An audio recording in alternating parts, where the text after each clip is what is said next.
So good evening, everybody. Welcome to the East and West Learning Connections. I'm Yang Wang, the president of this nonprofit organization. And tonight, our vice president, Ian White, will be facilitating this policy information session on anti-discrimination policy. We have altogether 5 information sessions. So the past 2 weeks, we had this code of conduct and conflict of interest. Today, anti-discrimination. Next week will be privacy policy. And the last one will be duties of directors. Mm-hmm. Like all our members are good for competing for directors. So I would encourage our members to participate in that session as well. So not only directors need to know.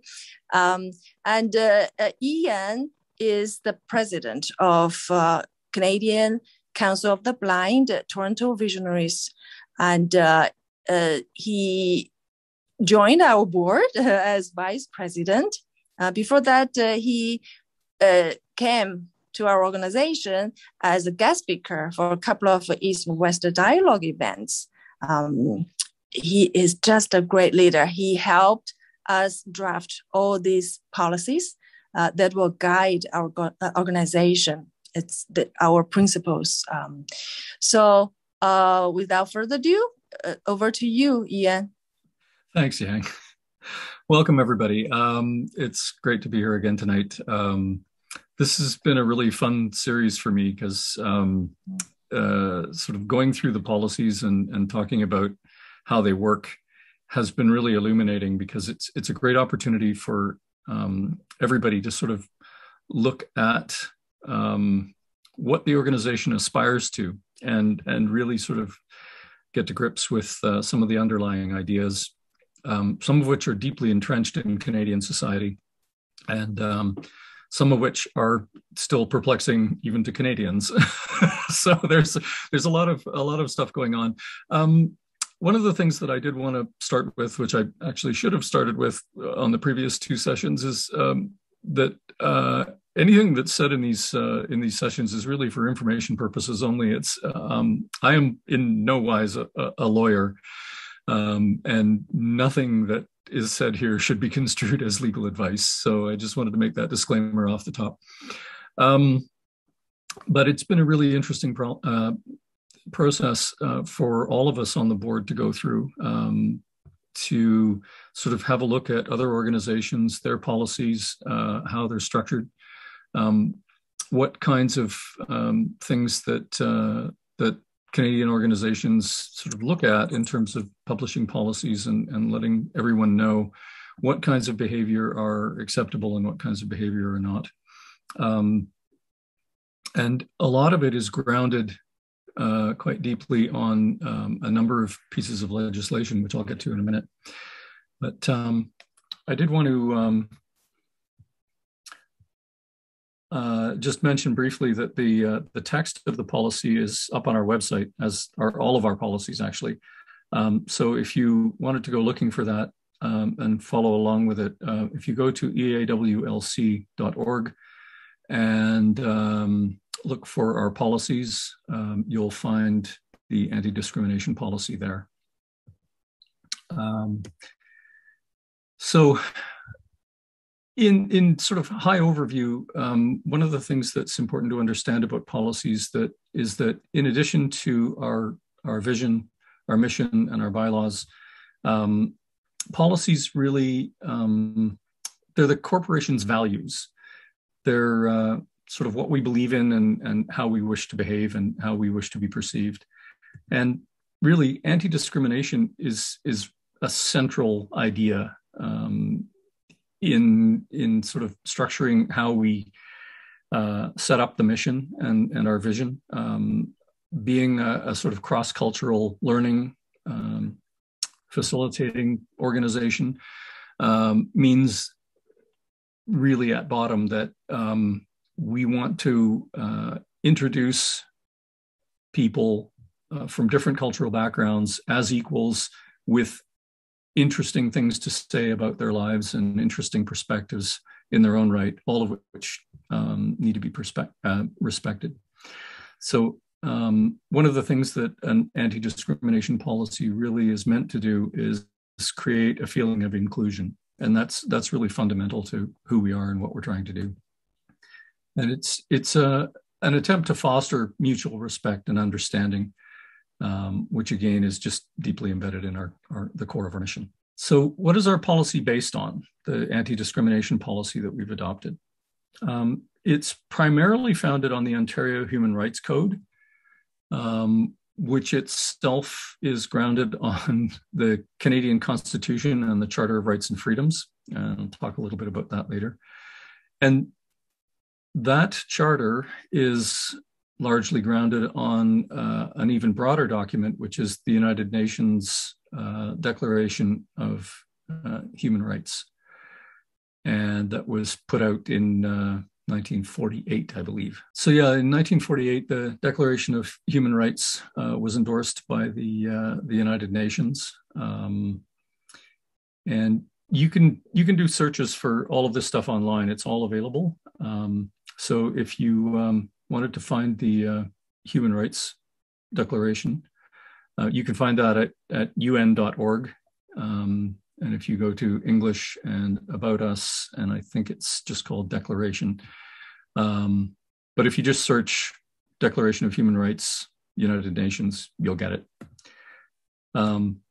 So this was a document that was drafted by representatives from different sort of national and cultural backgrounds from all regions of the world. And it was an unbelievable collaboration of literally scores of nations. I think there were 168 original signatories to the declaration.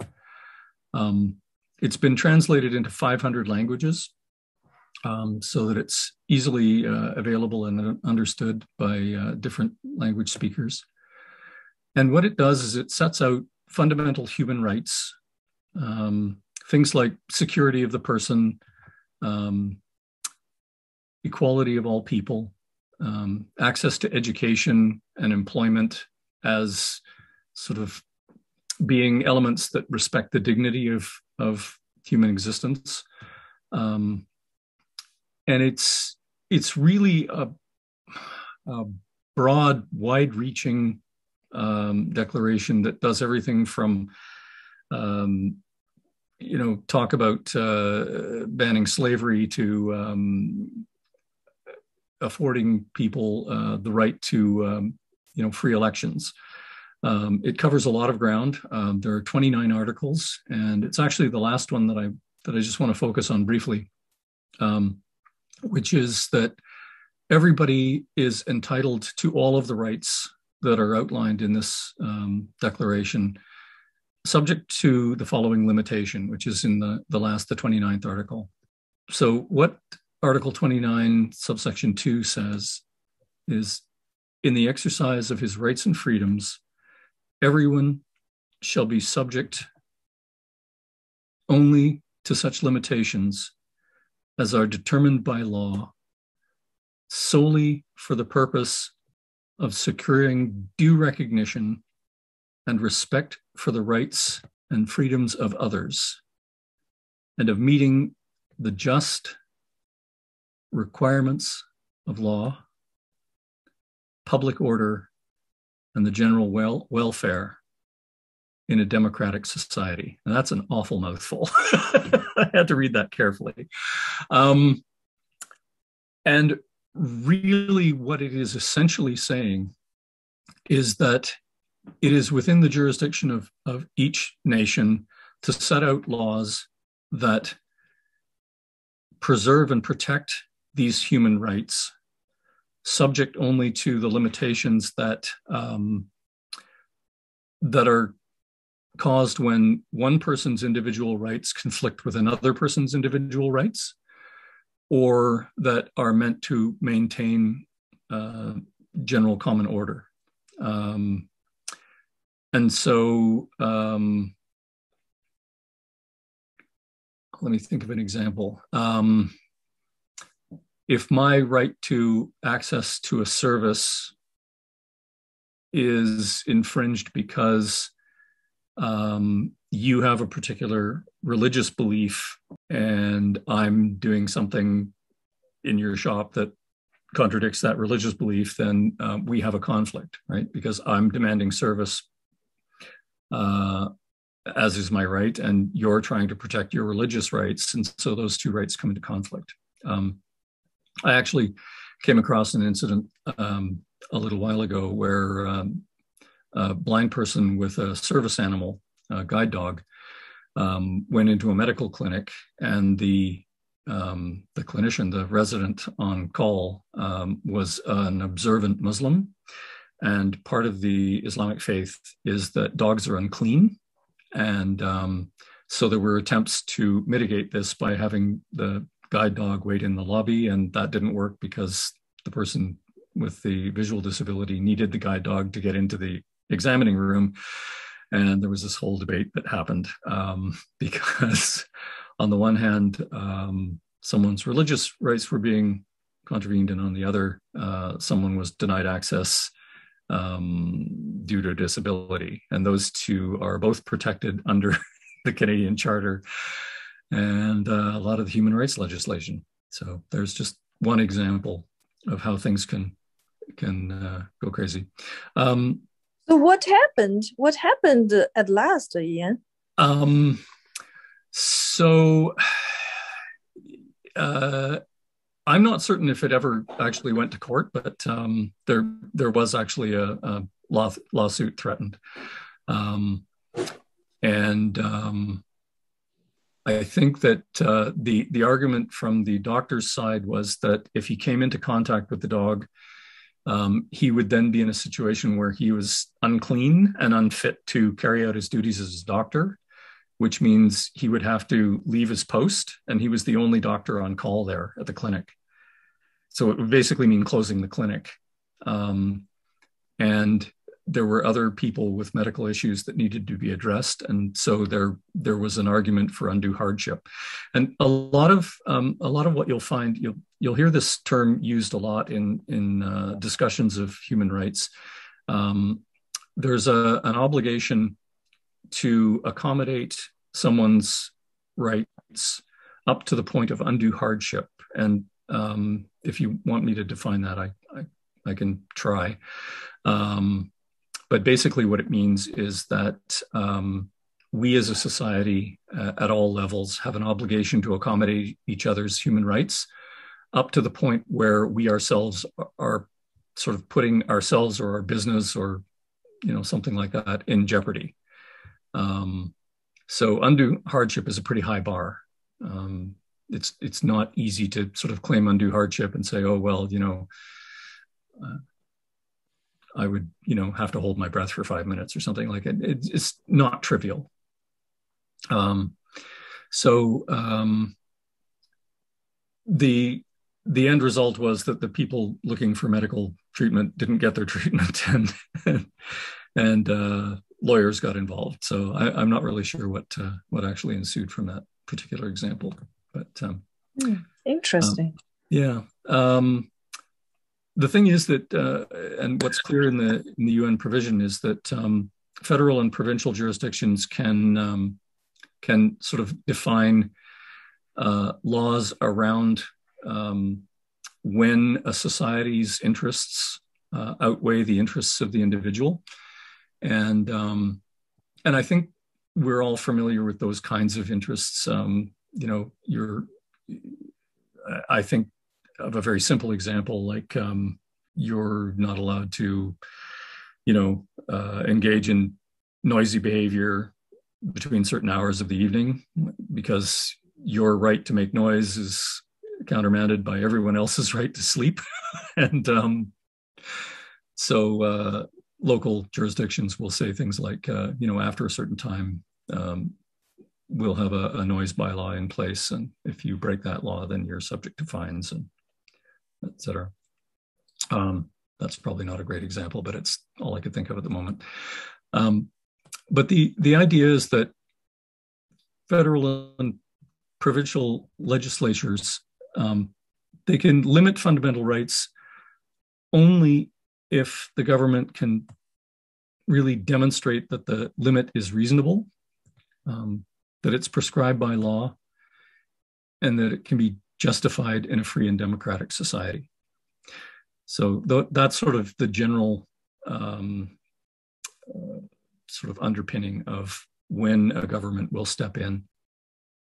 It has to do with creating legislation that will protect people's basic human rights in situations where they may be challenged. One of the interesting cases that I came across a little while ago, excuse me, was a case that went to the Supreme Court and was centered around people's right to die.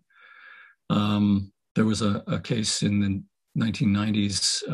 A woman named Sue Rodriguez had a debilitating neurodegenerative disease, and she wanted to live her life as maximally as she could up to the point where she couldn't. And at that point, the disease would have progressed to the point where she would not be in a position to have the physical ability to take her own life. And so what she was requesting was that the ban on assisted suicide be lifted so that a doctor could help her die and prevent her from having to suffer the indignity of degenerating well past the point where she would find living a burden, and in many ways sort of torturous. It was a very difficult case. The Supreme Court at the time decided against her, but subsequently the other cases were brought to the Supreme Court, and we now have right to die legislation here in Canada. So it's a difficult balance between preserving someone's right to life and respecting the dignity of that life throughout the course of its living. So some of these cases get very tricky, and that's why I sort of raised the disclaimer at the beginning that, like, I'm not a lawyer and I cannot offer judgments on any of this stuff. It's just well beyond my ability. So the interests of society have to be balanced against the interests of individuals to see if limits on individual rights can be justified. And that's an ongoing process. As I mentioned, the Supreme Court is full of cases where people's rights conflict, and it's up to the senior justices in the land to make determinations on which legislation upholds which rights to the greater betterment of society. It's a very tough job.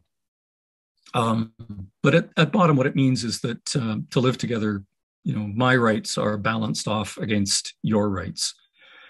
So my freedom is curtailed only insofar as I have to respect your freedom. And so we work together to find the balance points between all those things. But there, at bottom of it, there's an assumption of fundamental equality, that we're all equal under the law, and that's one of the guiding principles that drives things like the UN Declaration and the Canadian Charter. So in Canada, in 1960, there was a piece of legislation called the Bill of Rights, which has a lot of what's in the Charter now. And it was based on the UN Declaration of Human Rights. But then in 1982, Pierre Elliott Trudeau, who is the father of our current Prime Minister, managed to do something called repatriating the Constitution. And for those of you who don't know Canadian history, we existed for a very long time as a dominion of the United Kingdom. And were subject to the laws of Parliament in England. We were governed under an act called the British North America Act, and our Parliament and all of its laws were subject to assent by the Queen. And what Pierre Elliott Trudeau did was he essentially drafted a piece of legislation that requested of the British Parliament that they release us from their jurisdiction and allow us to self-govern. And that piece of legislation is called our Constitution. What's really interesting about it from an anti-discrimination perspective is that, excuse me, the piece of legislation that was drafted that blends the British North America Act into our Constitution includes the Charter of Rights and Freedoms. And this is something quite unusual. Most countries have some kind of a declaration of human rights, but it's not usually embedded in their constitution, in the very fundamental law that governs their nationhood. And one of the things that Pierre Elliott Trudeau is renowned for is doing just that, embedding a Charter of Rights and Freedoms directly into the Constitution of Canada. So it's a foundational piece of legislation that governs absolutely everything that happens from a government standpoint in Canada. And that's a pretty remarkable thing. Most governments are not necessarily bound by their bills of rights. They can create legislation that contradicts the Bill of Rights if that's what they choose to do. We can't. It's actually illegal for us to contradict the Constitution of Canada. And since the Charter is embedded in it, it's illegal for us to contradict the Charter. That's what makes the Supreme Court so interesting. There are all kinds of online resources, again, for this stuff. There's a really great guide to the Charter, which is put out by the government, and it's basically a high-level overview of what the Charter is meant to do and how it operates. I can provide you guys with the websites for all of this stuff if you want, but it's really easy to do a Google search and find all this stuff. The Charter itself, the Act, is available online in its entirety. And again, I can provide you with the link if you'd like it. For our purposes, the central provision in the Charter is Section 15, which really talks about the human rights piece of it. And what I'd like to do is just read you the first subsection and go through it fairly carefully. So, every individual is equal before and under the law and has the right to equal protection and equal benefit of the law, without discrimination, in particular, without discrimination based on race, national or ethnic origin, color, religion, sex, age, or mental or physical disability. And that really enshrines a lot of the basic human rights directly into the Constitution of Canada, that clause. There is a second subsection under Section 15, which is an exception, and it refers to affirmative action programs. So, for example, it says subsection 1 does not preclude any law, program, or activity that has as its object the amelioration of conditions of disadvantaged individuals or groups, including those that are disadvantaged because of the grounds listed in subsection 1.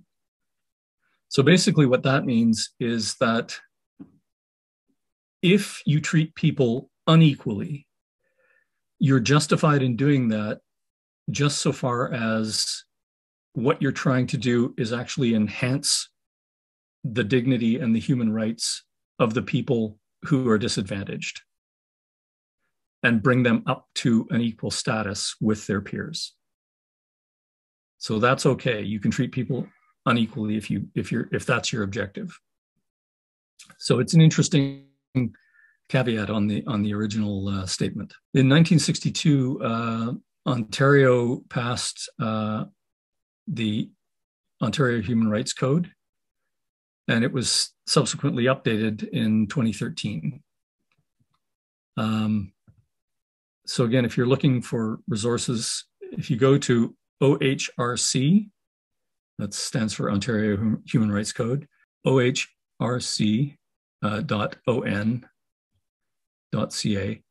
and look for the Human Rights Code. It's the full text is published online. There's actually a lot of resources on that site that are really fantastic. So basically, the way the Ontario Human Rights Code is structured is that there are 17 grounds that are cited as areas where discrimination can occur, and they are applied in 5 social areas. And the areas are employment, housing, services, unions and vocational associations, and contracts. So if discrimination occurs in one of those areas and it falls under one of the 17 grounds, then you probably have a human rights violation. If it happens outside of that, it's not actually under the jurisdiction of the Human Rights Code, which is interesting.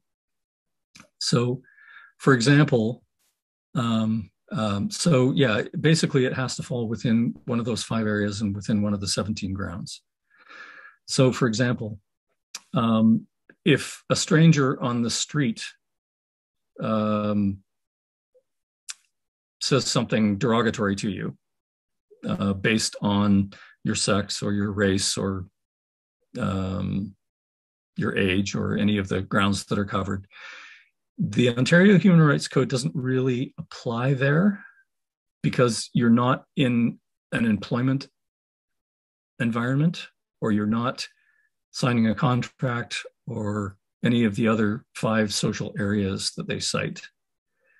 So the discrimination is there, but it's not happening in an arena where the state actually has jurisdiction. So, but Ian, can I Yep. say something? Yeah, please. Like Mason have come to our dialogue event and talked about hate crime. So Yes. if people like call your name, like say bad things towards you, it's not against the law. But if he mentioned that he did that because he or she doesn't like your race, Yep. like on these grounds, then that can count as hate crime. So Right. you need to report. Yes. So there's a whole separate set of regulations around hate crimes and their commission. So the hope is that between the Ontario Human Rights Code and the hate speech legislation or hate crimes legislation, that will cover most of the incidents of this kind of behavior and eventually get rid of it. I mean, that's the hope, is that we'll all become better educated and understand each other better, and with understanding and respect, that kind of behavior will disappear. That's the hope. The other example that they offer on the OHRC website is if you are in a conflict with, say, your manager at work, and you have a sort of,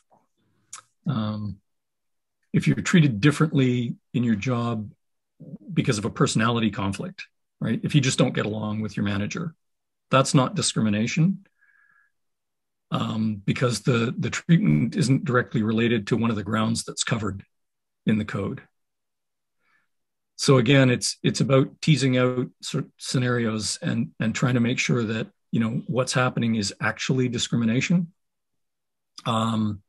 And as long as it's covered by one of the grounds and happens in one of the social areas, then the definition becomes clearer, right?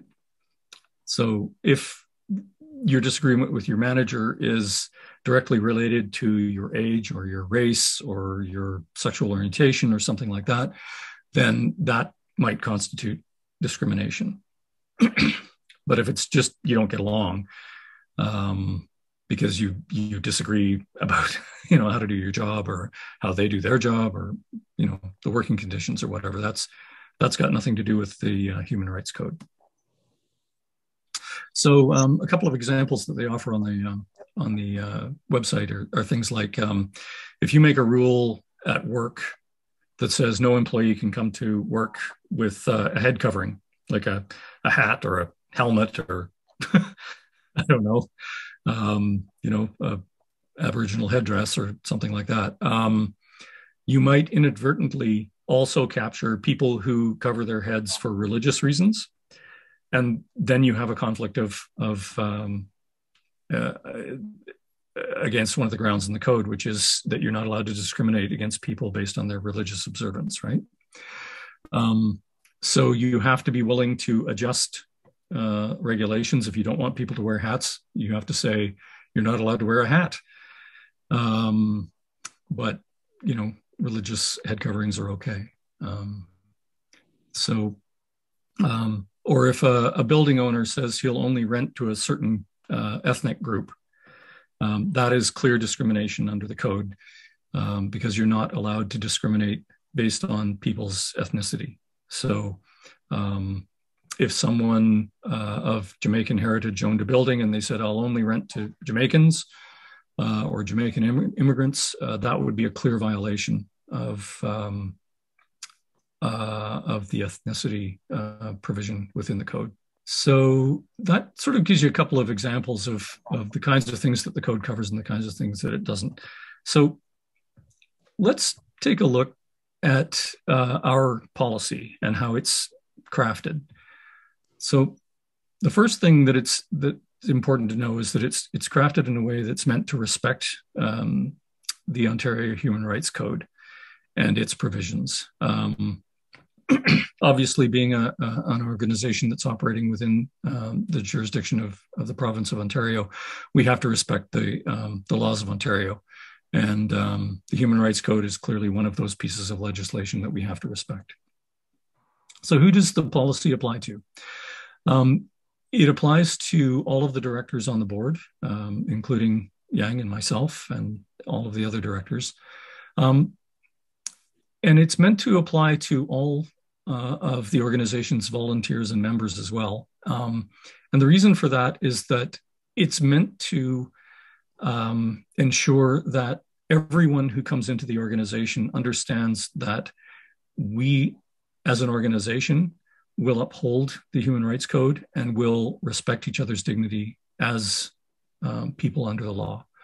And that what we want to do is promote a sense of inclusion by respecting everyone's charter rights as they're set out in the law of Ontario. By extension, that means we will be essentially communicating our intentions to the general public. And what that does is it allows the general public, people who don't know us yet, to look at our organization and say, yeah, those guys know what they're doing. They're abiding by the general principles of the Human Rights Code. And that's something that we as Ontarians all abide by. So that's a good thing. And it's really meant to act as a guide for how we conduct ourselves towards that public and internally within our own programs and the decisions that we make at the board. So there are four parts to the code, to the policy. The first piece of it is just called the rationale, and it's sort of the reason why we're doing this. And basically, what it states is that we as an organization will support and promote equity, diversity, and inclusion as sort of fundamental principles of who we are and what we do. And we'll do that at every level of the organization. And that we adhere to the basic principles and the letter of the law when it comes to the Ontario Human Rights Code. 2.0 purpose really sort of sets out what we're intending to do relative to that rationale. And it basically says that we will not knowingly tolerate discrimination as it's set out in the Ontario Human Rights Code. And that will apply at events, gatherings, all of our online presence, so including social media, in our dealings with other organizations, or with vendors and suppliers to the organization. And the goal really is to promote inclusion right across all of our programs and respect the unique contributions that people from different backgrounds and with different qualities bring to our society. So Section 3 talks about the protected grounds. And again, it's really just a reiteration of the protected grounds in the Ontario Human Rights Code. So these are age, ancestry, color, race, citizenship, ethnic origin, place of origin, creed, disability, family status, marital status, gender identity and gender expression, sex, including pregnancy and breastfeeding, sexual orientation, receipt of public assistance, and a record of offenses. So those are the 17 provisions within the Ontario Human Rights Code that we have incorporated wholesale into our anti-discrimination policy, just as a reflection of exactly what's in the Ontario legislation. 3.2 compliance requires that everyone acknowledge that they've read and will abide by the policy. And that is something that we will be instituting as part of our onboarding process for everyone from directors down through volunteers, even to our membership. So 3.3 just is the penalties section. It basically talks about what we can do if someone does discriminate and breaches our policy. And basically what it says is that incidents of discrimination are serious incidents, and they will be taken seriously, and they're going to be dealt with either by the president or by the board of directors as a whole, depending on the severity. They'll be dealt with in a timely fashion. So it's not something that we're going to go, yeah, there was a discrimination thing, we'll talk about it in 6 months. That's not going to happen. Any allegation of discrimination will be dealt with as swiftly as is possible, because these are the kinds of behaviors that can ultimately undermine an organization if they're left unchecked and they go too far. We want to make sure that we get on top of these things as quickly as possible. So the penalties can include anything from for a director being suspended from the board of directors, or even removed from the board of directors. For members and volunteers, it can be being removed from the organization if the incidents are serious enough. And really the ultimate responsibility for deciding the severity of the infraction and what kind of disciplinary response is required is up to the decision makers at the board. So it is quite a serious matter, and it's something that the directors take very seriously. And finally, 4.0 definitions is really just clarifying what is meant by some of the terms in the policy and how they're used. So discrimination has the effect of preventing or limiting access to opportunities, benefits, or advantages that are available to other members of society. And I think that's pretty clear. I mean, it's really about making sure that everyone is respected as an equal individual with equal rights to access to the benefits that living in this society offers. And that doesn't necessarily mean you qualify for every benefit.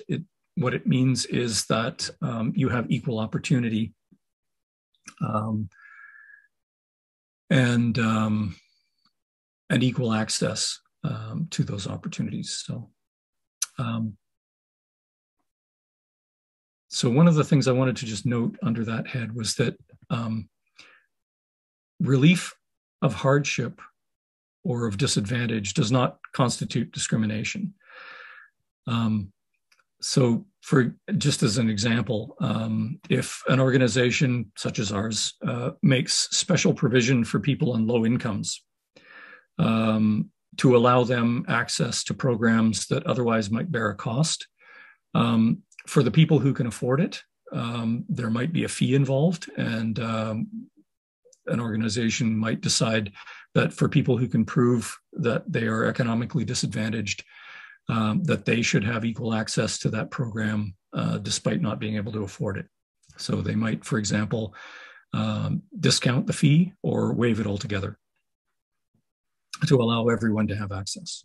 Equity doesn't really mean treating everybody exactly identically. Equity means trying to treat everyone equally, but accommodating their uniqueness. So I come from a design background.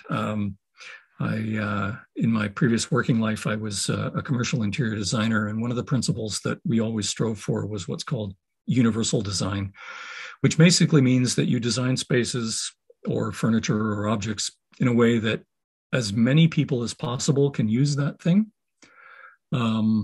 So if you're a basketball player and you're 7 feet tall, you want to make sure that the doorways are more than 7 feet tall so that you can walk through a doorway without banging your head. Similarly, if you're 4.5 feet tall, you want to be able to use the kitchen in a way that is on par with taller people. So it might mean providing a section of the counter that's been lowered to accommodate your height difference. Or it might be providing a workstation in an office that has variable height adjustments on all of the furniture so that people of different heights and weights can all use that furniture equally.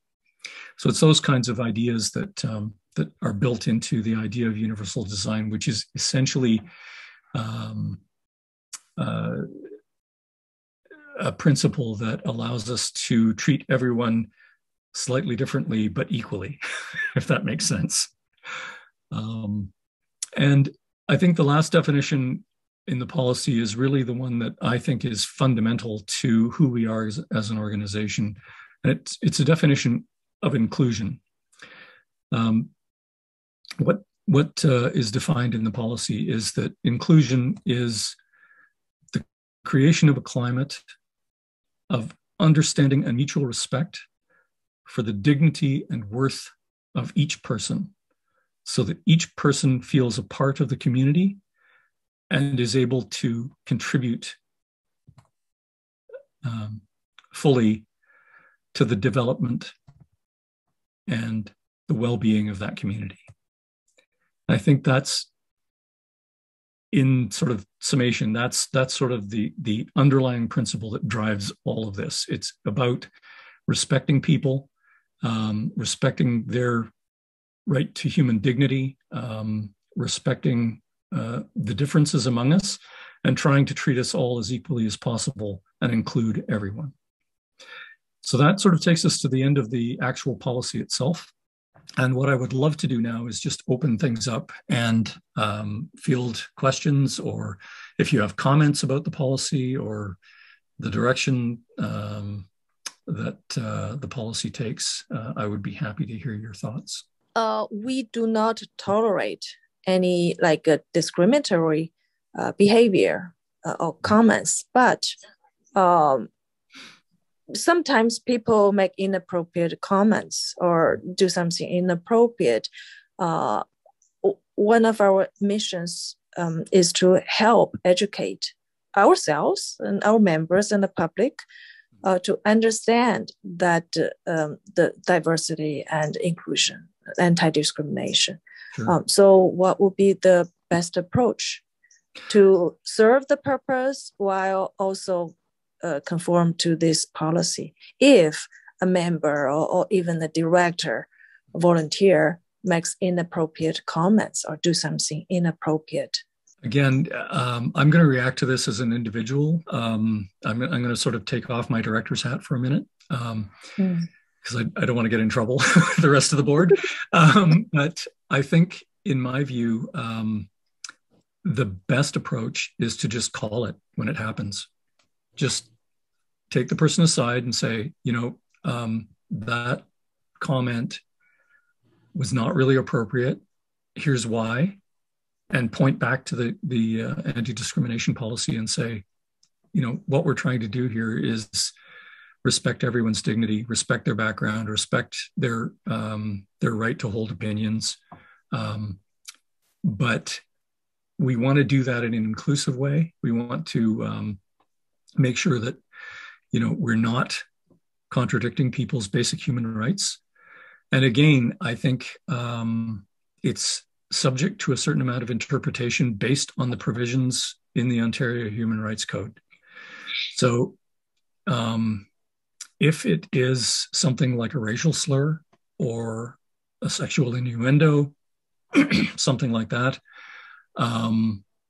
it's okay to sort of say to someone, that's not really an appropriate comment. And this is why.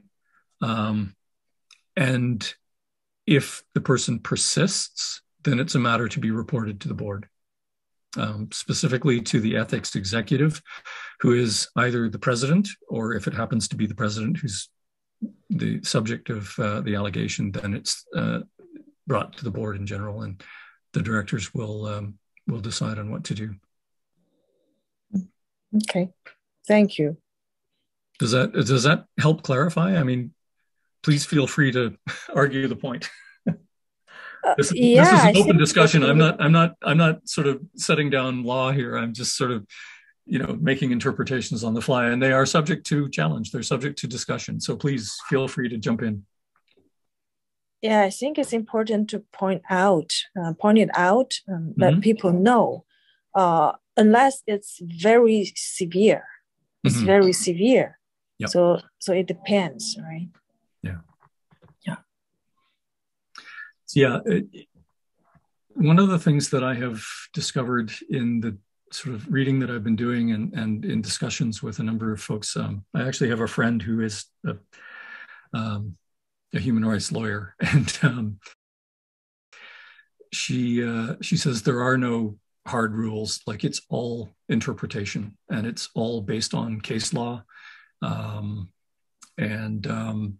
Nobody on the board is a lawyer. So there may be instances where we need to seek legal advice on what to do. But in many cases, it will be up to us to interpret the policy and decide on what constitutes a breach and what constitutes discipline. And I think that's, again, we're trying to do this in an open and fair manner. There are 8 of us on the board, and we don't always agree. And that's okay. That's part of the process of governing, is that you bring different experiences, different values, different opinions to the board, and you go for consensus. You try to build an argument that the majority of people will agree with to make a decision. But ultimately, it's the job of the directors to make a decision. Were there any other questions? Feel free to jump in. You guys are sitting there really quietly, or maybe you're all muted and don't know how to unmute. Just please unmute yourself. And we talked about that. If we want to help, people disadvantaged people, it will not be counted as discrimination. You talked about low income. That's pretty easy to identify.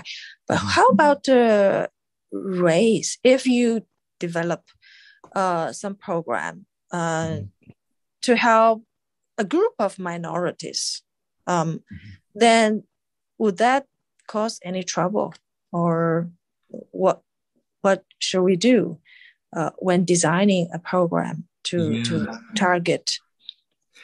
That gets really tricky. Yeah, and I think the key is, as long as the program allows anyone of any race to participate, then I think you'd be okay. Again, I'm kind of making this up as I go here. Yeah, but usually, like, our program is open to all general public. I mean, just later, if we develop some program, especially say, because right now most of our audience, they're Asians, and we have some like barriers, either language or cultural barriers. So we may develop some programs to help people to tackle that. But again, I believe, like, if everybody who is, feel that barrier also applies to him or her, it should be okay to join. Just talking about this, I'm just interested in learning. So, does anybody have any experience with this discrimination policy, or some example at work? I was thinking, like, this afternoon, I thought about my experience. So I once went to an interview that was the biggest bank at that time, 2011. I didn't disclose my like vision problem. I'm blind, so I did not disclose that in my resume or cover letter, and they invited me for an interview. The human resource told me there will be two people, like a panel of two people. They'll interview me together. After that, I disclosed my condition to them, and when I went to the interview, only one person showed up. So the interviewer, they just came like one person, and I thought to myself, like, why they changed? If they need two people to decide, then this means they're not gonna like take me seriously. And the guy led me to the interviewing room, and he asked me to enter a dark room, asked me to go in first. So I went in and I turned on the light, I pulled out the table, and when I looked back, he was standing in the hallway looking at me at my back, and his head tilted toward one shoulder, like he was studying why I was there. So it's all like very bad experience. So, and I was thinking this bank, this organization, I think they did in this interview process, they showed some discrimination. That sounds right. Oh, Ian, you heard me? Yes. Yeah, I'm sorry. Somehow either my or your internet went a bit wobbly, and it sort of kicked me out and made me consent to be recorded again. Okay, so, good. We have you back again. Did you hear my story? Yes, and it does sound like discrimination. Absolutely. It almost sounds like, from the way you describe it, that he was testing to see whether you were really okay blind to enter a room. Well, it almost sounded like it was a test to determine whether you were basically faking your blindness, faking your disability. Oh, really? Yeah. In the sense that if you can navigate in a dark room, you probably are. But then you turned on the lights and turned around and looked at him, right? So he's looking at you curiously because he's getting mixed signals, right? You should be able to act like a blind person and navigate in a dark room. But well, different, like vision impaired people have different vision conditions. There's the crux of the problem, right? If someone doesn't actually understand what visual impairment means, then quite often they will assume that if you say you have a vision impairment, that you're totally blind. And the reality, I both know, is that less than 10% of the people with severe visual impairment are actually totally blind. Most of us have some vision. It might not be useful vision. It might only be light perception. But in many cases, it can be useful. I knew a gentleman a number of years ago who was totally blind in one eye, and had a sort of patchy bits of his visual field on one side of one eye. But it was enough for him to be able to walk without using a cane. He could pick up a piece of printed material and read it. He could recognize faces from across the room using his peripheral vision in one eye, which was pretty remarkable. But according to all of the medical definitions, he was legally blind. Very, very high functioning legally blind, but legally blind nonetheless.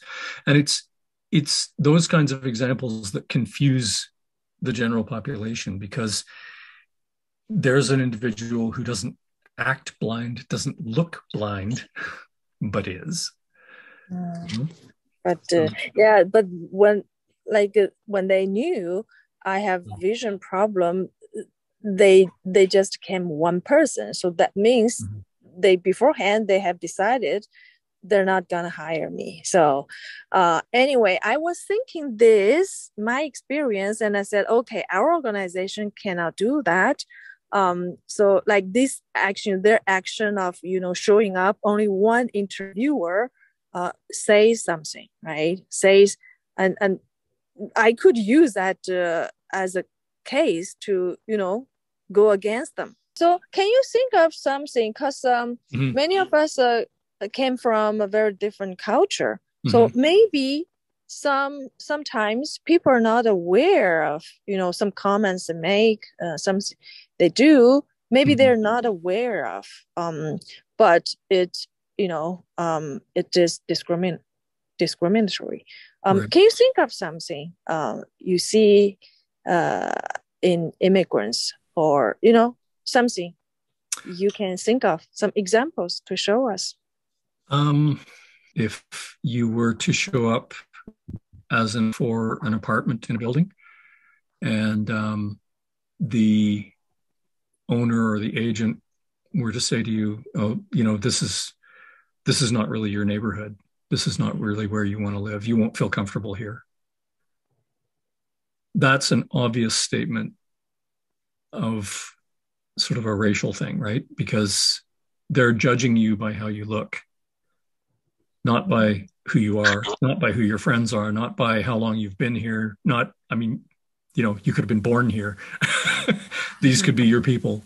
But they're making assumptions, right? Based on how you look. One of the other examples that I came across on the Ontario Human Rights Commission's website was an example where an employer asks a recruiting agent to find them a receptionist, and what they really want is someone who's young and pretty, and female. That is a clear contradiction of the Human Rights Code, because the functions of being a receptionist have nothing to do with being young or pretty or female, right? The kinds of tasks that you have to perform as a receptionist really have to do with your deportment, your manners, your office skills, your ability to multitask. You have to have a good customer service presence. None of those things are dependent on age or sex. And so there's a clear violation in the employer even asking the agent to make that request and filter for those criteria. Like you can't do that. Because honestly, if someone who came in who was, male and 45 years old and was impeccably dressed and had all of the credentials, all of the experience, and was perfectly suited as a candidate, but was disqualified that he was male, 5 years old, the areas can be landing all over that employer and taken to court, basically. Yeah.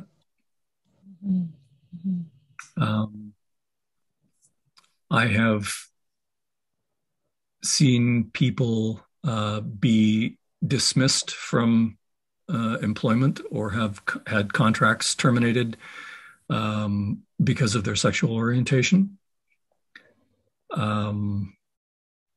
or for their gender identity, their gender expression. Certainly, anything to do with ethnicity or place of origin, those kinds of things. It's quite often difficult to actually make a case because quite often the decisions that are being made are not obvious. I've given you some fairly obvious examples, but sometimes the discrimination is quite subtle. And it's really hard to prove. But if, for example, here's another example. If your manager at work keeps passing you over for a raise or for an advancement, and is taking people who are less qualified but are consistently of one race, then there's obvious favoritism and discrimination being exhibited there.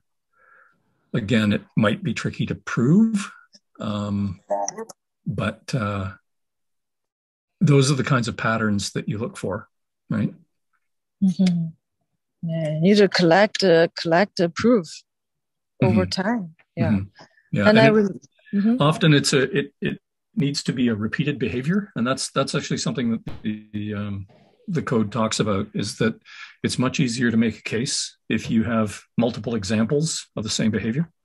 But that doesn't mean that you can't make a case based on one incident. There's a provision in the code that talks about creating a poisoned environment.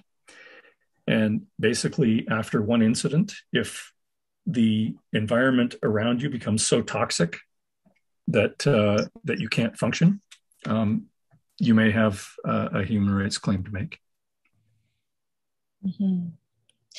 Yeah, and talking about sexual orientation, I remembered one day I went to a school council meeting Mm-hmm. that with another parent.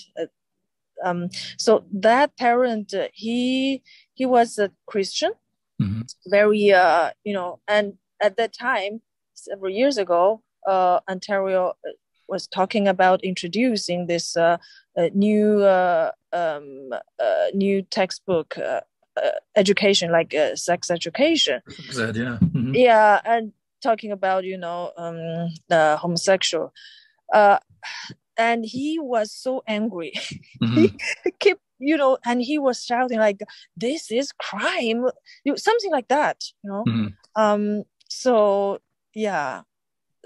And he came from another culture and is Christian, mm-hmm. and kind of going quite extreme. That's exactly the kind of thing that is so interesting here in Canada, is that there are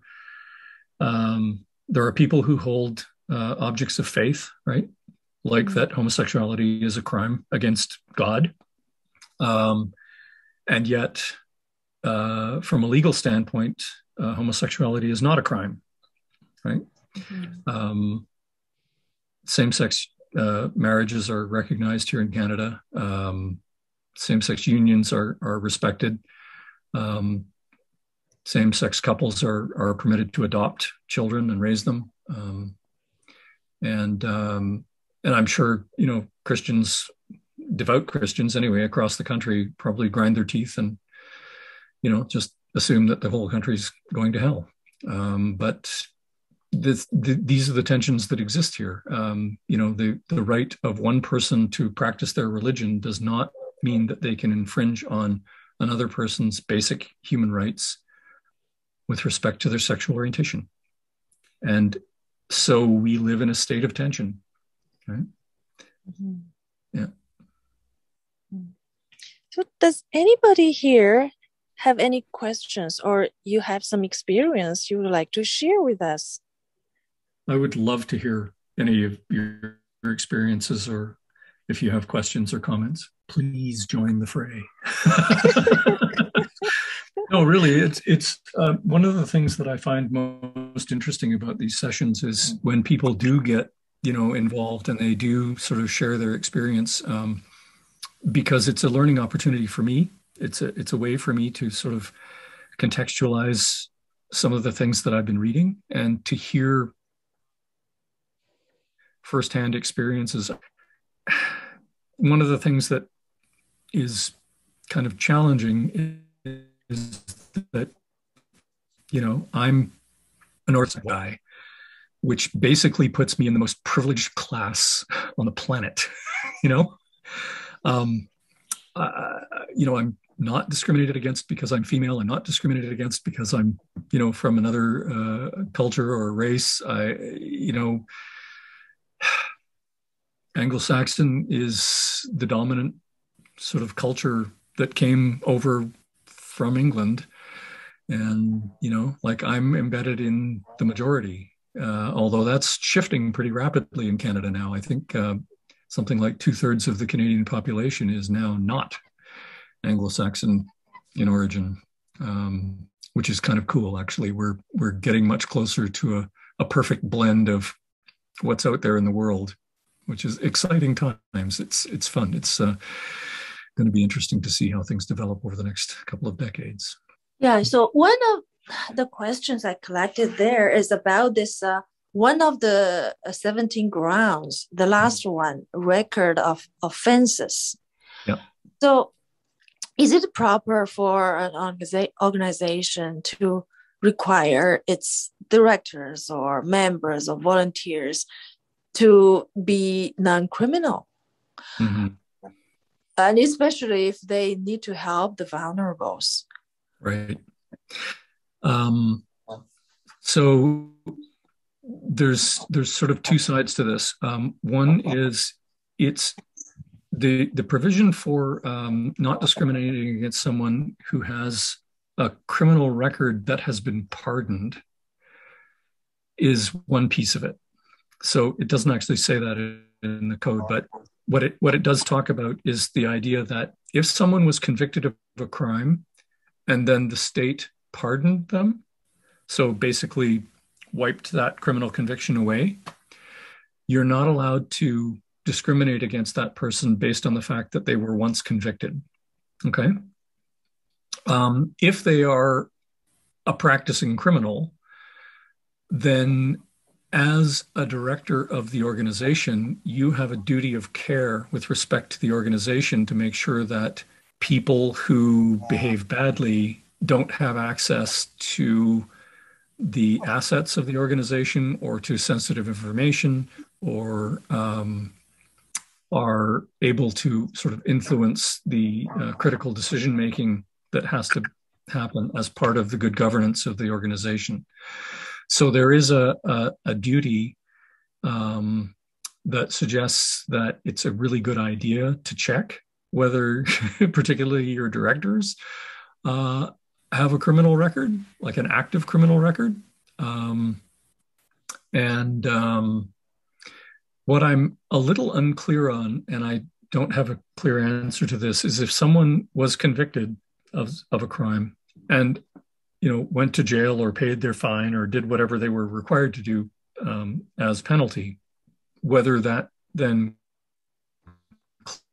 clears them and they are to be similarly to someone who's been pardoned. I don't know whether that's the case. But the idea is that for a director, as part of their duty of care, and we'll talk about this in the 5th session, one of your duties is to make sure that nothing bad happens to the organization.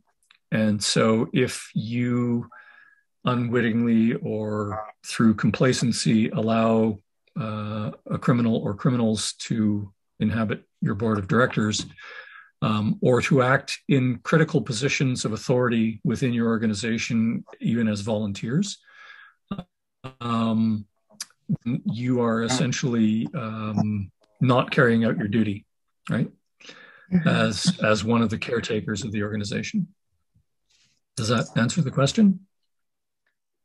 Yes, but I would think it's very it's legitimate to ask, people not to have a criminal record. Mm-hmm. But what's really interesting can that be used? Can that be used as a accusation for? So the way police checks work, and this is something that I've just discovered recently, the way a police check works is that an organization can ask an individual to get a police background check. The information that the police services has will be sent to the individual, not to the organization requesting. So it'll be sent to the individual, and they then have the option to disclose or not disclose, right? So if I'm an individual and I have a criminal record and you ask me for a background check, the police will send the information to me, and then I have the option to either show it to you or withhold it, right? If I withhold it, then you as a director with a duty of care have to make a decision on whether or not to put me in a position of authority based on the fact that I am withholding information about my criminal past, right? Now, I might be doing that just out of sheer privacy.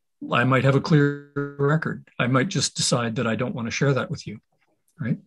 But because you're in a situation as a director where you don't know or not, you have a decision to make about where to place me in the organization and whether or not you put me in a position where I have authority or I have access, right? If all I'm doing is serving snacks at a meeting in a supervised situation, and I'm never going to be one-on-one with one of your members, or I'm never going to have access to cash or sensitive information or things like that, it may not matter whether I'm a criminal or not, right? Because I'm never going to be unsupervised. But if I am going to be put in one of those positions, you as a director have a duty to make sure that I'm not going to do something bad when nobody's looking. And that's really what the nature of the police background check is.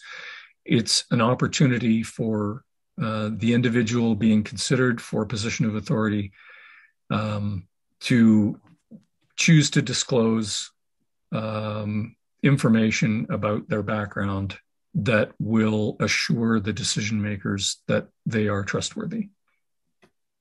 But there's no obligation and there's no accusation involved in that. It's simply a risk strategy, a risk management strategy on behalf of the organization. And I think of talking about helping people with maybe some extra difficulties or disabilities, say.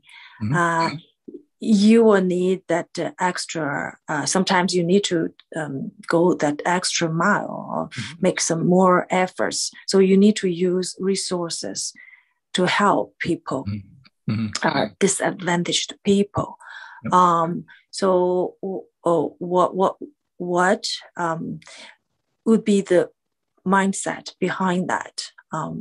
Because when I, as a vision impaired person, sometimes when I go to some organization, I feel like I put some burden on them. So they have to make extra effort to help me to enjoy the same thing. Yep. But some organizations, they're quite nice, very open to it. Some are not. Right. So what would you say that, like, what would you say that the mentality should? So again, I fall back on some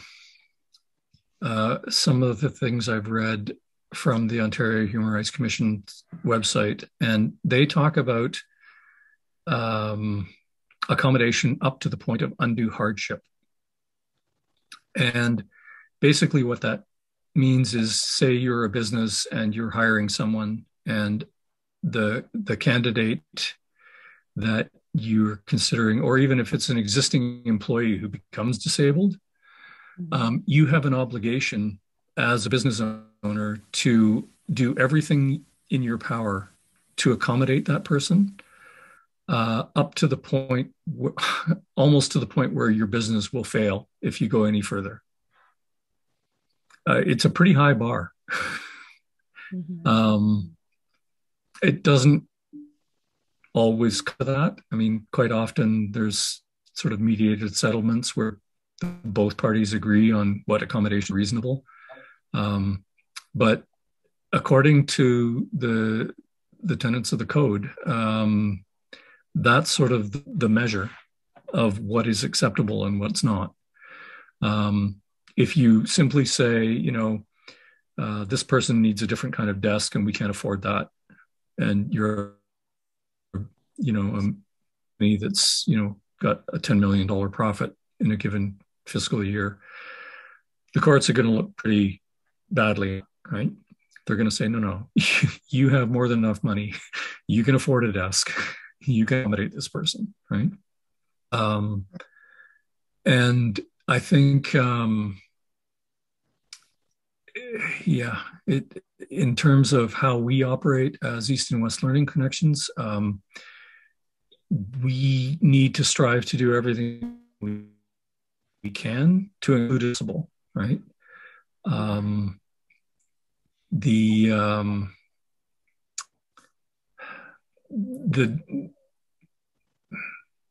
The difficulty, I think, is trying to find that beautiful balance point when you're working as much as you can without jeopardizing the function and health of the organization. Because obviously, if you try to accommodate everybody in all circumstances, it's going to put an incredible amount of pressure on you, your resources, the funds you have available to develop other programs, all those sorts of good things that ensure the health of the organization. So, yeah, it's an ongoing quest to figure out what that balance point is. Yeah, sometimes it's just putting a little bit more effort. Say sometimes in some group, I would ask for favor, like people, if you send a picture, please put either give an audio description or a simple text to say what it's all about. But like for sighted people, they some people they're very aware of it. They would do this, but some people they would often need to be reminded. But because I have this disability, then I'm sensitive to other people's need. So I remember there's one participant. She would like to join one of our events, and she had this hearing impairment. So she asked, what you can, provide. So then I took all, I thought of, all kinds of ways that might help her. So I would like to take all the effort to help, because I myself, have some disability. So Sure. Yeah. I've been in situations where I've been in a meeting setting where I'm at the front of the room and I'm speaking to a group, and one of the people has a hearing impairment, and it sometimes is as simple as just invite them to sit closer. You know, Yeah, I was get thinking, close oh, is enough it? you Yeah. can see me to lip read, or you can at least, if you need to sit right in front of me, so you can hear my voice, that's fine. Go ahead. I won't mind at all. Um, I had one individual with a hearing impairment come to me with a device that she had purchased, which was basically a Bluetooth microphone that I hung around my neck, and it transmitted directly to her hearing aids, and so she was able to hear that way, and that worked really That's well. cool. Yeah, I mean, sometimes technology is fantastic, right? But I'm thinking now of the request that came in right at the beginning of this session, which was to do with language translation. And again, we're not large or wealthy enough to be able to hire simultaneous translators to accommodate a language request right now. We may in the future, but again, we'll have to be selective about which languages we translate into, right?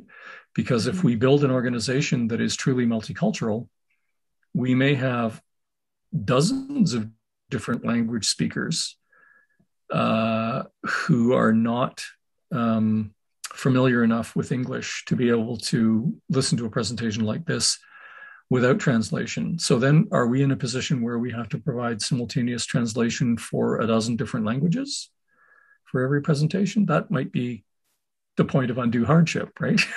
If we had to dedicate the vast majority of our resources to hiring simultaneous translators for every meeting, that could be a deal breaker for us, right, as an organization. But it would be the best accommodation for those who don't speak English. Is there a perfect balance in there somewhere? I don't know. We'd have to figure it out. But yeah, those are the kinds of questions that the board will need to deal with in the coming months and years. So I hope this has been illuminating. I hope it's been interesting to hear sort of where our policy came from and what its essential intention. If you guys do have questions and you want to sort of pose them, formulate them or whatever, and send them in, you can send them to us at info, and we'd be happy to have a look at them and respond if you'd like. That would be great.